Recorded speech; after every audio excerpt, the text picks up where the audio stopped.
Bonjour ou rebonjour, nous sommes ici à la 41e foire nationale de Verdun, en plein cœur de notre espace Vivre et Travailler en Harmonie, jusqu'à dimanche, le département de la Meuse, le pays de Verdun, la CCI Meuse-Haute-Marne et le Grand Verdun vous proposent différentes conférences, tables rondes, interviews, on parle travail, innovation.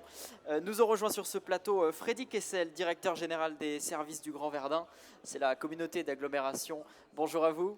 Bonjour Tom, bonjour à toutes et à tous. Et bienvenue sur ce plateau. Philippe Colotti à vos côtés. Bonjour monsieur. Eh bien bonjour, bonjour à vous. Vous êtes le vice-président RH du Grand Verdun. Merci à tous les deux d'être avec nous. On va parler cet après-midi des APS. Alors de quoi s'agit-il? Ce sont les activités physiques et sportives. C'est bien ça, il s'agit des activités physiques et sportives avec cette particularité qu'on cherche ici à les développer dans le milieu professionnel, dans le lieu du travail quotidien. Faire du sport au travail, c'est original, Frédéric Kessel.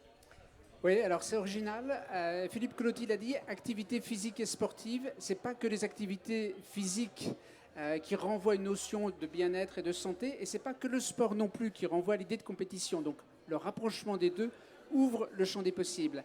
Et la particularité, effectivement, c'est que cette possibilité est ouverte à l'ensemble des agents, des collectivités mutualisées, donc communauté d'agglomération, ville de Verdun, CCAS, agents des communes membres du Grand Verdun, de pouvoir pratiquer à raison de 1h30 par semaine ou 2 fois 45 minutes en fonction de la nature de l'activité, une activité sportive sur le temps de travail. Ça, c'est important parce qu'à la différence d'autres collectivités qui offrent cette possibilité, mais avant le travail, après le travail ou sur la pause méridienne, le choix qui a été fait, c'est un choix politique, ça a été de permettre cet exercice sur le temps de travail. Et nous y reviendrons dans un instant, mais juste avant de parler de ces contours, cette genèse du projet Philippe Colotti, d'où vient cette idée? Bien, en fait, vous savez, la fonction publique territoriale et les collectivités n'échappent pas à la problématique de l'attractivité, qui est aujourd'hui une problématique transversale à tous les milieux professionnels que connaît bien également le secteur privé. Il est vrai qu'aujourd'hui, le rapport au travail a évolué, a changé. Cette évolution, elle s'est bien sûr accélérée avec la pandémie, avec l'obligation du télétravail. Un télétravail à cette époque-là plutôt subi que choisi. Et il nous faut, si on veut rendre nos métiers attractifs, trouver de nouvelles modalités de management. Bon, vous dire que le recrutement est pour la fonction publique territoriale une véritable problématique. Il faut le dire, les traitements ne sont pas toujours à la hauteur de l'espérance des postulants. Donc il faut qu'on trouve, au-delà de la rémunération, à laquelle bien sûr on doit apporter un soin particulier, qu'on trouve des modalités d'exercice, des modalités de pratique de l'activité professionnelle différentes, qui viennent ici rediscuter, remettre au cœur des préoccupations la relation au travail. La santé de vos collaborateurs était importante? C'est évident. Vous avez dit tout à l'heure que j'étais le VP RH. Alors RH, c'est bien sûr ressources humaines. Ressources humaines, bien sûr, si on veut compter sur nos ressources, il faut s'assurer en tout cas qu'elles soient en bonne santé et qu'elles aient envie, bien sûr, de donner le meilleur d'eux-mêmes. C'est vrai que on a depuis plusieurs années déjà, au niveau de la communauté d'agglomération du Grand Verdun, développé une stratégie RH qui va bien sûr se dérouler sur plusieurs années. On a réalisé de nombreux efforts, par exemple en consolidant les emplois précaires. Aujourd'hui, on a la plupart de nos agents qui sont à minima à 0,80 équivalent temps plein. On a groupé tous ces petits temps qui étaient source de fatigue pour les agents. On a bien sûr, au-delà de la période Covid où on a développé fortement le télétravail, on a accompagné ce télétravail au travers d'une charte qui est maintenant partagée par tous. Et puis, il nous revient maintenant de trouver le bon curseur, comment on utilise le télétravail, qui, on le sait, n'a pas que des vertus. C'est-à-dire que en période de télétravail, on a aussi des agents qui font part de leur isolement, qui font part de leur difficulté à ne pas travailler avec les autres. Donc il faut qu'on tienne compte de ce paramètre télétravail et puis qu'on trouve des points de jonction, des temps d'activité des moments qui font que là, cette fois-ci, la rencontre, l'émulation se crée et justement les APS sont une réponse à ça. Et c'est vrai qu'au-delà de ça, on a également travaillé sur la mobilité interne de manière à ce que nos agents puissent réfléchir en logique de parcours dans une même collectivité, c'est-à-dire ne pas avoir toujours la même fonction dans une même collectivité, mais avoir cette possibilité d'évolution. On a également travaillé sur la question du partage des compétences, sur la question de la transmission des compétences, avec récemment la réalisation d'un accord voté à l'unanimité des assemblées. Mais malgré ça, quand on interroge nos agents, et on l'a fait notamment au travers d'audits, au travers d'enquêtes flash, on voit que persiste quand même un sentiment d'une charge de travail parfois élevée, qu'il y a ce sentiment parfois d'exécuter des tâches pénibles sans avoir forcément un retour suffisant de l'environnement. Et puis, il y a aussi ce manque de communication, accentué, je le disais tout à l'heure, par un télétravail par maman subi, un manque de soutien au niveau de la reconnaissance, etc., etc. Il nous fallait vraiment là travailler ce sujet parce que ça se traduit tout de même pour la communauté d'agglomération du Grand Verdun par 5500 jours d'arrêt ou d'absentéisme, 5500 jours d'arrêt maladie, d'accident du travail, etc., pour chaque année, ce qui représente, et ce chiffre est, j'allais dire, quasi constant d'une année sur l'autre, ce qui représente 24 à 25 agents en équivalent temps plein, c'est-à-dire un coût pour la collectivité à supporter d'1,2 million à 1,4 million d'euros, si on prend en compte bien sûr le paiement des agents en arrêt maladie et puis des éventuels remplacements quand ils sont nécessaires. Donc là, il y avait un vrai sujet. On pourrait tout simplement se contenter de dire qu'on continue à travailler avec des méthodes de management classiques et puis à traiter les problèmes au coup par coup.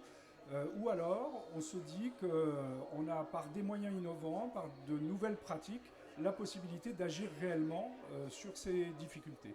Et justement, on va parler des observations que vous avez remarquées, mais venons-en justement au projet Freddy Kessel. De quoi s'agit-il? Vous venez de le dire, donc pas sur le temps de travail, justement. Ça concerne tous les employés. Combien de temps par semaine? Alors, ça concerne absolument tous les employés, quelle que soit leur ancienneté, leur catégorie, leur statut. Ça concerne 1h30 par semaine, ou 2 fois 45 minutes, effectivement, en fonction de la nature de l'activité. L'important, et c'est la raison pour laquelle ce temps est pris sur le temps de travail, c'est de toucher le plus grand nombre d'agents. Si on l'avait fait avant, sur la pause méridienne ou après, et on a des retours d'expérience de collectivités qui l'ont mis en place, on touche un nombre d'agents qui est bien en deçà du nombre qu'on souhaite toucher. Aujourd'hui, on est à 38 créneaux possibles et à 25 activités proposées. Voilà. Ça traduit une très grande variété. Juste en exemple, quel genre d'activité? Alors, toutes les activités. Aquagym, marche nordique, hand, basket, foot, renforcement musculaire, yoga, participation à un club de remise en forme qui est l'Orange Bleu, avec un coach qui oriente l'ensemble des participants. Voilà, donc une très grande variété, parce que l'objectif, effectivement, c'est de considérer que oui, c'est du temps ludique, oui, c'est du temps qui permet effectivement, comme Philippe Colotti l'a dit, de déstresser, de se remettre en forme, de se retrouver, d'avoir des moments pour soi. Et c'est la raison pour laquelle on a multiplié et les créneaux et les activités. J'ajoute, parce que Philippe Colotti l'a dit, il a fait référence à un temps propice. Et je crois que ce projet, il est gouverné par une philosophie. Et cette philosophie, c'est celle de la flexibilité. La recherche du moment opportun. Vous savez, dans la Grèce antique, il y avait le chronos, c'était le temps uniforme, la mesure du temps, et puis il y avait le kéros, qui est la recherche du temps où ça bascule, du temps où il y a un avant et un après. Et l'idée, c'est précisément de permettre, par la nature des activités proposées, la variété des activités proposées, de permettre à chacun de s'y retrouver et d'avoir effectivement la possibilité d'accomplir une activité physique et sportive. Et ça, c'est particulièrement important. J'insiste encore sur un point, parce qu'on parle de philosophie qui gouverne l'ensemble du projet. Philippe a parlé de télétravail. Le télétravail, c'est la distance. On parlera tout à l'heure de flex office, c'est la spatialité. Nous, on interroge le temps choisi, le temps opportun, et c'est ce temps-là qui est important, et parce qu'il n'y avait pas d'autre possibilité de faire autrement, et parce que précisément ça correspondait à la philosophie du projet. Philippe y reviendra tout à l'heure de façon plus précise, mais on a décidé aussi de casser toutes les rigidités attachées au temps de présence, parce que le temps de présence, ce n'est pas nécessairement du temps de travail, et ça, c'est une souplesse qui est importante. Dans la philosophie du projet. Je donne un exemple pour être très concret. Il y a beaucoup de mamans qui récupèrent leurs enfants vers 16h, 16h30 et qui ont envie d'assister, d'accompagner leurs enfants au moment des devoirs. Eh bien, ce temps-là, avant, ce n'était pas possible parce qu'on ne pouvait pas quitter avant 16h30. Et aujourd'hui, on pourra faire un break, marquer un temps de pause à partir de 16h jusqu'à 17h, 17h30 et reprendre son travail en télétravail ou en présentiel, comme on le voudra. Et ça, ce temps-là, c'est important parce que l'important, ce n'est pas effectivement le temps de présence, c'est, Philippe l'a dit tout à l'heure, c'est la façon dont on mobilise les ressources. Et un agent à qui on offre cette possibilité, on le retrouve forcément beaucoup plus disposé après. Justement, c'était ma question suivante. Vous sentez que les équipes sont plus joyeuses, sont plus heureuses de venir au travail, sont plus motivées également de travailler? Bien, en tout cas, on est, j'allais dire, convaincu du bienfait de la pratique sportive. J'allais dire que là, en vous disant ça, j'enfonce une porte ouverte, mais puisque que ce soit à l'international, l'OMS en premier lieu, vante les bienfaits de la pratique sportive. Maintenant, il ne faut pas qu'on sombre dans l'angélisme. On sait très bien que ça peut ne pas convenir à tout le monde, que basculer aussi d'un mode de fonctionnement à un autre, ça peut représenter un frein, ça peut représenter une inquiétude, une angoisse pour certains agents. Donc c'est quelque chose qu'on doit travailler dans la progressivité et dans le temps. C'est-à-dire que cette démarche, elle a déjà été initiée en 2018. Bien sûr, elle a été ralentie par la période de pandémie, mais ça a permis, en tout cas cette période, de maturer la réflexion, d'arriver à quelque chose de plus précis dans le projet. Et il va nous falloir, bien sûr, lever des freins, avoir une attention particulière pour les agents qui n'ont pas d'appétence pour le sport, essayer de créer cette appétence, de la générer. Et puis quand réellement l'appétence n'est pas là, bien sûr, la personne a toujours possibilité de travailler comme bon lui semble, enfin, j'allais dire pratiquement normalement, mais on va aussi essayer d'accompagner chaque agent dans cette nouvelle pratique, dans cette nouvelle façon de fonctionner. Et l'idée, bien sûr, c'est d'intégrer l'ensemble de cette stratégie dans quelque chose de plus large, puisqu'on a dernièrement, avec les élus, élaboré un projet de territoire. La facette, le miroir du projet de territoire, c'est bien sûr le projet d'administration, c'est-à-dire que pour mettre en œuvre la volonté politique, il faut forcément une administration qui soit en phase avec les attentes politiques. Et justement, notre volonté, la volonté notamment du président de la CAGV, Samuel Hazard, c'est bien sûr un territoire attractif, mais un territoire innovant, un territoire riche d'expérimentation. Et nous en parlions hier lors d'une assemblée. Il est vrai qu'on ne doit pas redouter les boucles essais-erreurs. C'est-à-dire qu'on ne doit pas redouter les boucles itératives où, parce qu'on aura fait fausse route, parce que éventuellement la pratique de l'activité sportive telle qu'on l'aura pensée au moment du travail ne convient pas à tout le monde, il faudra réajuster, il faudra corriger et continuer d'avancer dans ces nouvelles pratiques professionnelles. Un mot sur le nombre d'agents. Vous avez des statistiques sur le nombre d'agents qui ont accepté de participer à ces activités? Alors, Philippe y faisait référence tout à l'heure, on a lancé une large enquête. Mais avant de lancer de large enquête, on a quand même interrogé, une fois qu'on s'est assuré du portage politique. Et là, il n'y a eu aucune ambiguïté, parce que c'est la condition sine qua non. S'il n'y a pas de portage politique, il ne se passe rien. On a sondé la pertinence de l'idée. Philippe y faisait référence. On a travaillé aussi avec d'autres collectivités, avec Suresnes, avec Poissy, des collectivités qui sont particulièrement en avance sur le volet qualité de vie au travail et qui ont pu produire effectivement des retours qui nous ont éclairés sur la démarche. Cette enquête, elle a permis effectivement d'obtenir 200 réponses sur les 417 agents, ce qui est plutôt très satisfaisant. 85% des agents considèrent que la pratique d'une activité physique et sportive est indispensable, importante ou très importante. Voilà. Et seulement 4% n'imaginent pas pratiquer une activité physique et sportive sur le temps de travail. Voilà. Les réponses sont très variées selon les catégories et toutes orientées sur une pratique plutôt encadrée, plutôt collective et avec, je le disais tout à l'heure, comme ressort, comme principaux leviers, l'idée de retrouver des collègues, de se sentir mieux dans son corps et dans sa tête, et puis d'avoir des espaces de décompression, des espaces pour soi. Voilà. Justement, parmi les objectifs, il y a aussi le fait de renforcer la cohésion d'équipe. Vous sentez que c'est un effet positif ? Alors, oui, Philippe l'a dit, l'idée du bonheur au travail ou de l'épanouissement personnel, ça fait 2500 ans que les philosophes en discutent, donc on ne va pas apporter une réponse comme ça, clé en main. En revanche, ça s'inscrit dans une stratégie globale.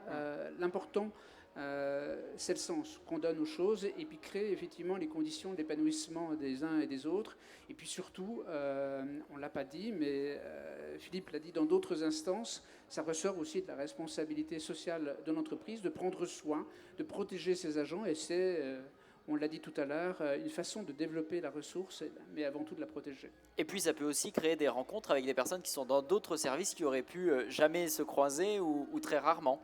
C'est effectivement le but visé. Je disais tout à l'heure que ce qu'on cherche, c'est la possibilité de créer des parcours dans l'agglomération. C'est-à-dire qu'un agent qui entre en début de carrière à la CAGV, il faut qu'il ait cette perspective de pouvoir évoluer, de pouvoir faire d'autres choses, de croiser d'autres personnes, de travailler en dynamique projet. Puis, quand le projet est abouti, de passer sur un autre projet.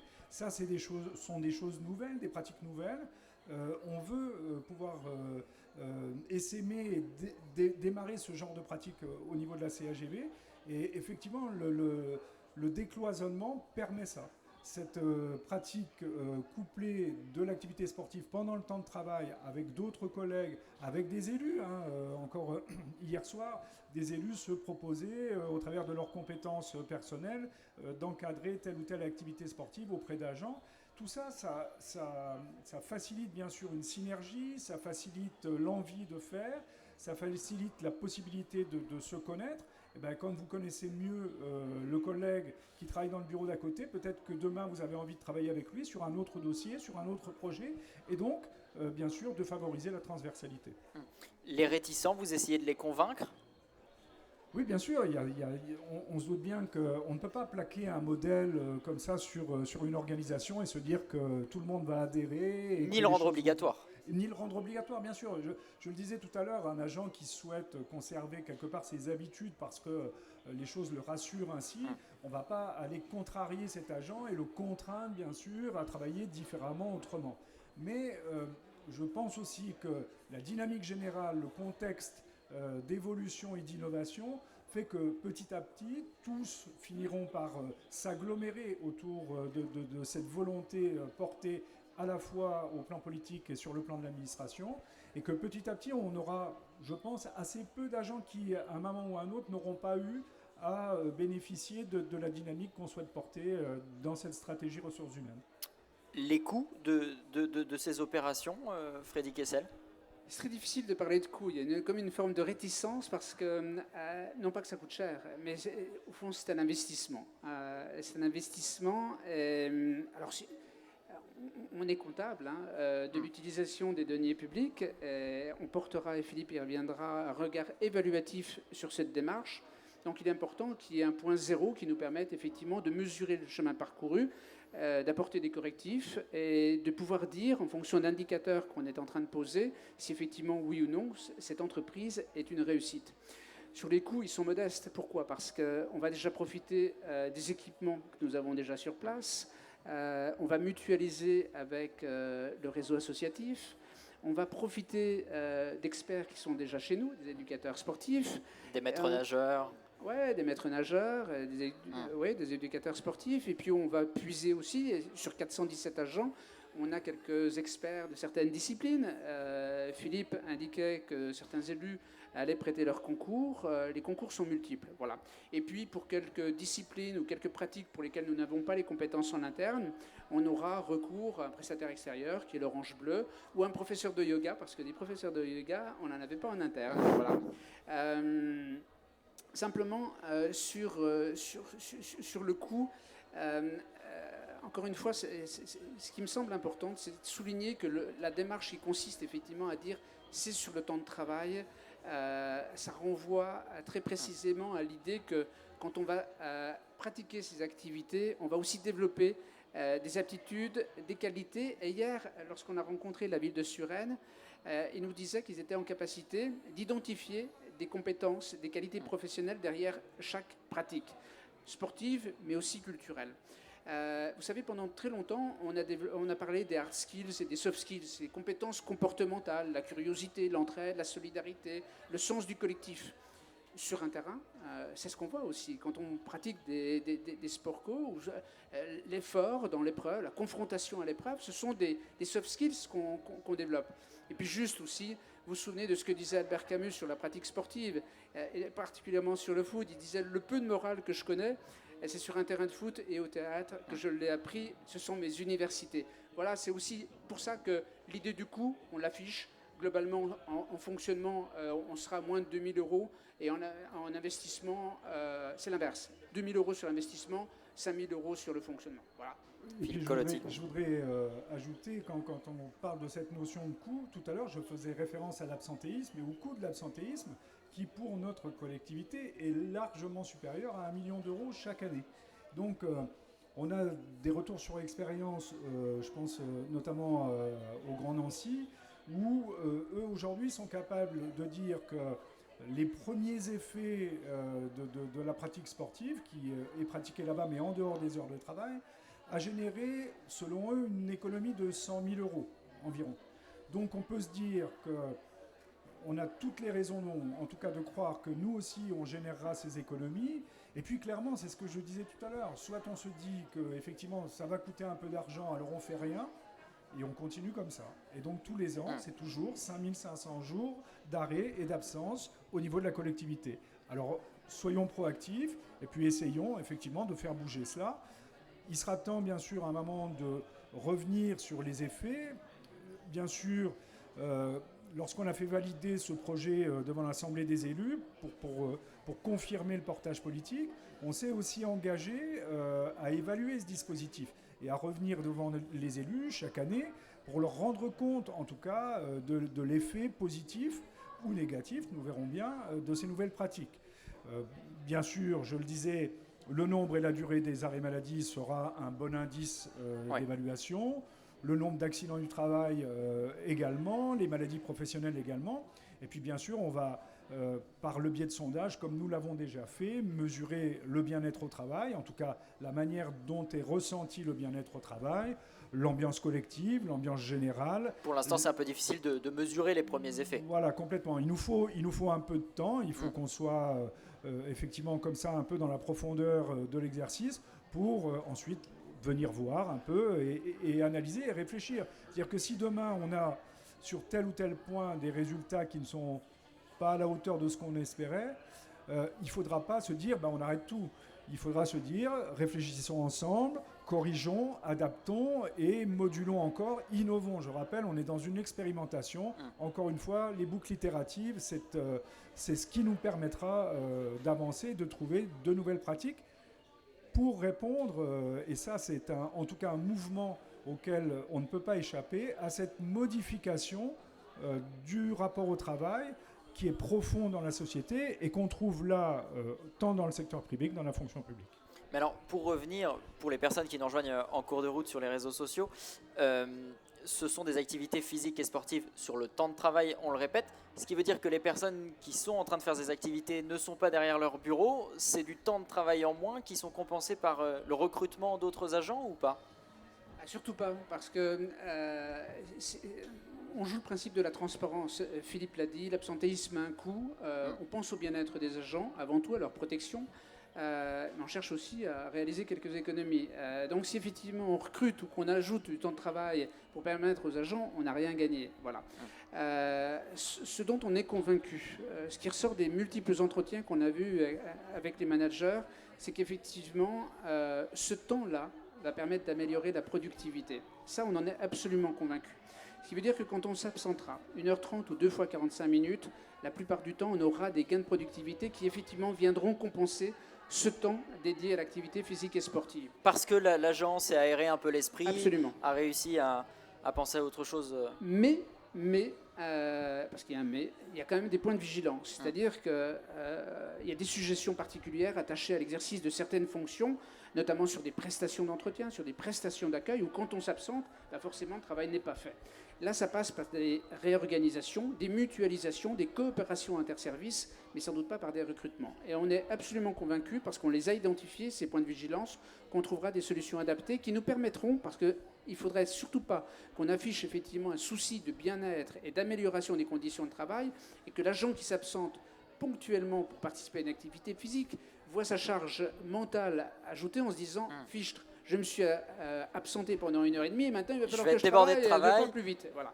Donc c'est pas ça, il aura des aides. On va travailler là, on commence déjà à travailler sur des réorganisations et des mutualisations de façon à ce que ce soit neutre en termes de charge mentale et en termes de travail à produire. Et puis ajouter que notre collectivité, comme tout le monde, j'allais dire, est confrontée à des hausses et à une inflation, à des hausses de coûts et à une inflation forte sur le plan national. Le président nous rappelle chaque jour l'augmentation à laquelle on doit faire face en matière d'énergie, par exemple, électricité, gaz. Donc il faut être lucide. On ne va pas demain embaucher 200 agents pour venir compenser une mesure. L'objectif, il n'est pas là. L'objectif, il est, comme le disait Freddy, le bien-être au travail, évidemment, mais il est aussi le gain de productivité et un meilleur service rendu à moyen constant. Oui, il faut bien le dire comme ça. Très bien. Cette conférence, elle est en public. Si vous avez des questions ou des remarques à ajouter, n'hésitez pas. Et sinon, on se quittera sur ces paroles. Merci beaucoup à tous les deux d'avoir été avec nous. Bien sûr, vous allez retrouver sur nos réseaux sociaux ces conférences. Freddy Kessel. Merci beaucoup, Tom. Très bien, merci. Il est 15h30, on se retrouve dans une petite heure et on parlera de mobilité bas carbone.